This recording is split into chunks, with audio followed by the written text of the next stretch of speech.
Okay, so yeah, obviously next year's the big one, and we're going to be there to celebrate it. Don't you worry. But can you tell us a bit more about what you've got planned? What do you want to do to celebrate the big 5-0?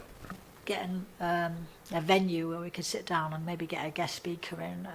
Not sure yet who, but somebody that can come and give a talk. And as I say, we'll all have a sit-down meal, a match of some sort, something for the juniors to play, isn't it? Really. So just to make it, try and remember the last 50 years. I have been trying to write a book, but I've not getting very far at the moment because I've got lots of the old papers from before. I've got lots of photographs. It's just knowing how to put it in. So maybe if there's somebody out there that can help support me put together all the history that there is, because I start with one thing and I think, well, maybe I should include this, and then it's getting bigger and bigger, and I'm only on about 1974, so I've got a long way to go yet. So but yeah, it's just ideas of how I go about, completing that, so that it would be nice to have a CD for the 50th so that I can present for people so they can have a look back through photographs, not all the photographs because I've got hundreds of them, but just photos and paper clippings of things that have gone on in the last 50 years, because there's been an awful lot. Because we've got things like one of the girls, Mr. Hyde's daughter, actually, she was one of the first female referees, and there was a hoo-ha about, should she be refereeing? So I've got the paper cuttings from that of what she should be doing, and yeah. And so obviously all the great work you've done wouldn't have come together completely without the help of volunteers. So what would you like to say to all the people that have helped you over the 50 years? I just want to say a big thank you to all of them, because without them the club wouldn't run. As I say, there's us, but you have to have your volunteers, you have to have your managers, your coaches, your first aiders, even the parents and the players, because at the end of the day the parents are the ones that bring the players every week, and if they don't do that, then the girls aren't going to play.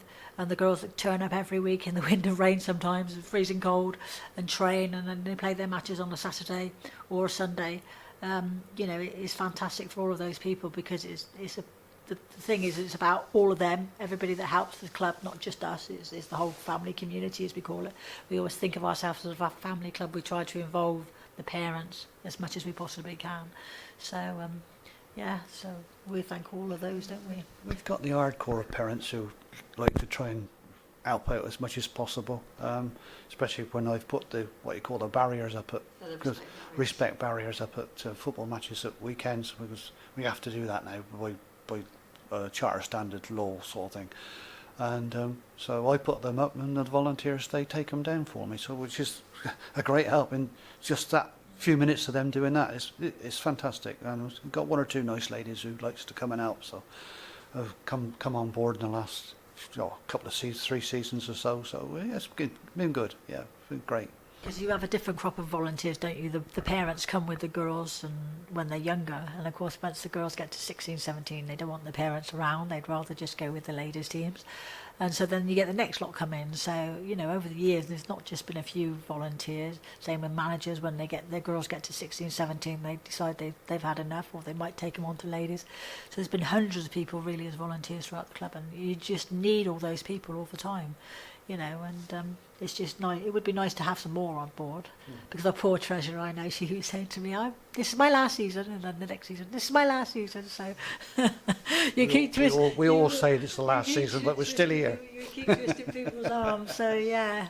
But no, as I said, it would be nice to have some, what I call fresh blood on the scene, somebody that's got new ideas that can take it on for the next 50 years.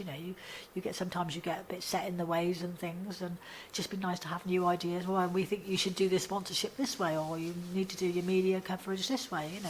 It's just nice to have, because with all this modern technology today, people have got so many different ideas, and make it simpler for us, really. Because I can remember everything used to be handwritten now, and I used to say, I can't work on a computer, and now that's all you do, isn't it? The internet and computers. I think, oh my God, So yeah. Different world. Something I'm curious about is, why Swindon Spitfires? Why the name? Well, it started with the marching girls. They wanted to go up to see Swindon Town play at Watford. We said, okay, so Mr. Hyde, who knew somebody who had a minibus, and off we traipsed to Watford and got up there, and the chairman of the Watford Football Club at the time said, ladies football? I said, yeah, we just come up to watch you play Swindon Town. Oh, he said, when the game's finished, all come into the clubhouse. So I thought, well, that was very nice of him. And then we got talking, and he said, how did you sort of started? And I told him how we got kicking around on the field. And he said, we're still looking for a name. He said, well, why don't you call yourself the Swindon Spitfires? He said, because the Spitfire was made at South Marston in Swindon, and that's how it came. So that's, you know, it's come from somebody not in the town or in the country or in this village, county, we'll put it that way, I'll get it right in a minute.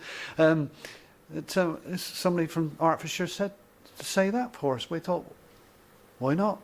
And that's how it's come. The Spitfires was made at South Marston, up at the industrial estate, and that's how we become the Swindon Spitfires. Wow. So you got volunteers and Watford Football Club to thank for Swindon Spitfires. Yeah. Brilliant. Well, it's been a winning formula by the looks of it. 50 years, not out, still going. Congratulations, and we'll see you there for the big 5-0. Okay, Thank you very Thank much. you. Thank you. Cheers. Thank you.